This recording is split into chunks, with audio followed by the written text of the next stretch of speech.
शासनपति प्रभु महावीर स्वामी को हम वंदन करते हैं। सभी गुरु भगवंतों को तिकोति के पाठ से वंदन करते हैं। श्रद्धावान भाई और बहनों, आपके अंदर विराजित आत्मा को माजलगांव से सुभाष कोठारी का सादर प्रणाम, सादर जय जिनेन्द्र।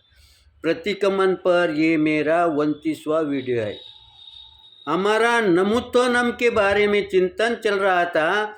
नमोत्तोनम में जो पुष्प की उपमा दी है गुरु भगवंतों ने, कमल पुष्प की, उस पर हमने चिंतन किया। आगे गुरु भगवंत उन्हें गंध हस्ती की उपमा देते हैं। इनकी उपमा क्यों देती है? देखो, जो भी उपमा देती है ना, वो उपमा उनसे सही ढंग से बैठना चाहिए। हम भी एक दूसरे को उपमा देते हैं, लेकिन हमारी उपमा वो सही ढंग में बैठती है क्या? यहाँ पर गंध हस्ती की उपमा क्यों दी है? हस्ती जो हाथी होता है वो कैसा होता है? जिसे गजराज कहते हैं।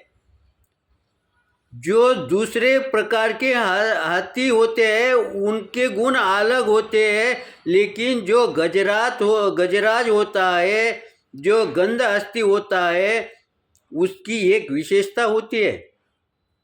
उसने तुम 8 दिन 10 दिन भूखा रखो और उसके पश्चात उसके सामने कोई घास, कोई भोजन उसके सामने रखो, उस समय वो सीधा खाएगा नहीं। वो क्या करेगा? वो घास की पुली छोड़ेगा और उसमें के 2-3 तिनके इधर, 2-3 तिनके उधर, वो चारों दिशा में फेंकता है और बाद में भोजन करता है। तो ये क्या दर्शाता है? ये दर्शाता है कि पहले आप खाओ। कुछ विशेष गुण होगा तो ही उन्हें हम पूजनीय, वंदनीय कह सकते हैं। इसलिए हमने भी जो हमारे देव हैं उन्हें कसौटी पर उतारो, उनके गुणों के तरफ देखो। जब अनेक देव को सामने रखते हैं तब उनमें जो गुण है उन्हें कसौटी पर उतारो। आज हम देखते हैं कोई कोई देव को 56 भोग लगते हैं, लेकिन हमारे देव कैसे हैं? वो पहले सब खाए क्या ये सोचते हैं। तो ये बात हमारे व्यवहार में कहाँ बैठती है? हमने हमारे व्यवहार में देव किसको माना है? हमारे माता पिता को हम देव माने हैं। संसार पक्ष में वही पूजनीय, वंदनीय है। क्यों वंदनीय, पूजनीय है? क्योंकि वो पहले देखते हैं मेरे परिवार के अंदर मेरे आश्रित जो जीव है, जो भाई बहन, पोता पोती जो है, उन्होंने भोजन किया है क्या?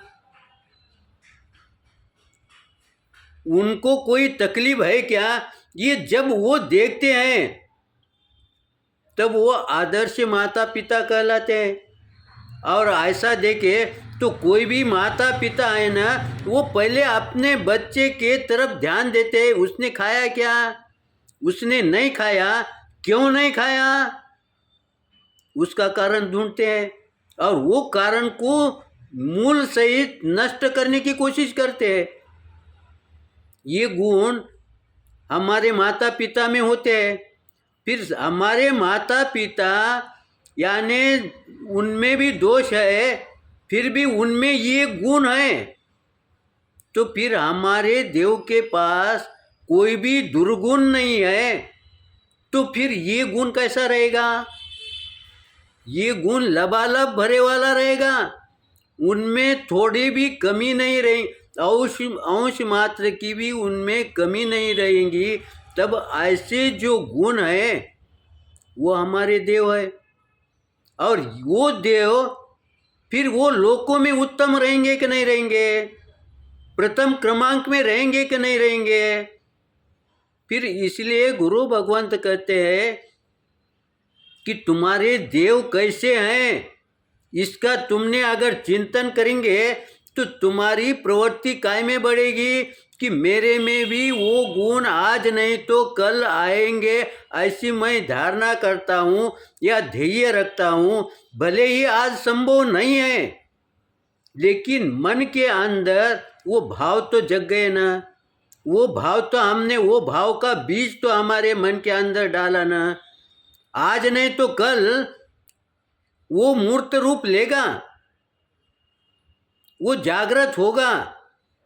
और वो जागृत होने के लिए हमें गुरु भगवंतों ने हमारे देवों के जो गुण है उनका चिंतन, नमोत्व के नम के पाठ में उनमें कौन सी विशेषता है इसका चिंतन करने के लिए मजबूर किया। आगे क्या कहते हैं, वो संपूर्ण के लोक के नाथ है। फिर ऐसा जीव नाथ नहीं बनेगा तो कौन बनेगा? वो नाथ स्वयं घोषित है क्या? वो नाथ स्वयंभू बन गए हैं। आज हम किसी को भी नाथ बना दे देते, कोई उपाधि दे देते, लेकिन वो उपाधि के लायक होना चाहिए ना। लेकिन हमारे कारण कुछ अलग होते हैं, इसलिए हम किसी को उपाधि दे देते हैं। लेकिन यहाँ पर गुरु भगवंत कहते हैं कि उनमें ये गुण होंगे तो ऐसे जीव, ऐसे देव ये पूर्ण लोक के नाथ होते हैं। आगे क्या करते हैं, संपूर्ण लोक का हित करने वाले। जब ये गुण उनके पास होता है, वो सभी का हित नहीं करेंगे क्या? अगर उनके मन में आएगा कि मुझे हित नहीं करना, तो भी ये संभव होगा क्या? क्योंकि उनके पास दोष है ही नहीं। तो उनके वो भाव जागृत होंगे क्या? उनके भाव कभी भी जागृत नहीं होंगे। उन्हें एक ही ध्यान रहेगा कि पूर्ण लोक का, संपूर्ण जीवों का हित किस में है। फिर वही वो उपदेश देंगे, वही राह दिखाएंगे। आज देखो, प्रभु जाकर कितने दिन हो गए, वैसा देखे तो हमारे पहले तीर्थंकर के पश्चात कई वर्ष बीतने के पश्चात प्रभु महावीर स्वामी का जन्म हुआ। और महावीर स्वामी जाने के पश्चात भी आज 2500 वर्ष हो गए, तो भी उनके नियम में कोई बदलाव करने की हमें ज़रूरत पड़ी क्या? कोई आवश्यकता पड़ी है क्या? कोई कमी महसूस हुई है क्या? क्यों नहीं हुई? क्योंकि उन्होंने ऐसी लाइन बताई है। और ये कब बैठेगी? जब स्वयं शुद्ध होंगे, जब स्वयं में दोष रहित होंगे, तब वो जो बात कहेंगे, जो मार्ग दिखाएंगे, वो मार्ग सही रहेगा। क्यों सही रहेगा? क्योंकि उनमें उनका स्वार्थ ही नहीं रहता।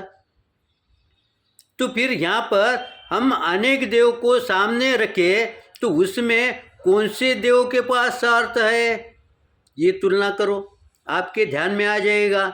इसीलिए गुरु भगवंत कहते हैं कि इन गुणों के माध्यम से तुम उन्हें कसौटी पर उतारो। जब तुम कसौटी पर उतारोगे तब तुम्हारा अंतर्मन कहेगा कि मेरा सच्चा देव यही है। खाली सच्चा देव रटने से वो श्रद्धा नहीं बैठेगी। श्रद्धा बैठने के लिए क्या करना पड़ेगा?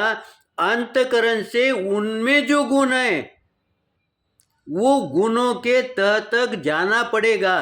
जब उनके गुणों की ज्ञान हमें होगा, पता हमें चलेगा, जब मालूमात मिलेगी, तब हमारी श्रद्धा बैठेगी कि नहीं बैठेगी। तो इसीलिए गुरु भगवंतों ने देखो एक एक शब्द से हमारी श्रद्धा को कैसा मजबूत किया है। क्योंकि गुरु भगवंतों ने हमें पीछे हटने का थोड़ी भी गुंजाइश नहीं रखे है। क्योंकि पीछे आदमी कब हटेगा? जब उसे कोई शंका, यहाँ पर शंका का कोई स्थान ही नहीं है। उन्होंने हर शंका का निरसन किया है। खाली एक उपमा से उन्होंने हमारे देव का प्रभुत्व सिद्ध किया है क्या? उन्होंने अनेक विशेषणों से, और वो उनमें है, वो देखो उन्होंने दिखाया है। लेकिन वो कहते हैं कि तुम तुम्हारे ज्ञान के माध्यम से देखो कि ये गुण उनके पास है कि नहीं। समय को देखते हुए मेरे विश्लेषण के अंदर कुछ विपरीत आया होगा तो आप क्षमा करेंगे, सही आया होगा तो लाइक करेंगे, शेयर करेंगे। इसी आशय के साथ ओम शांति।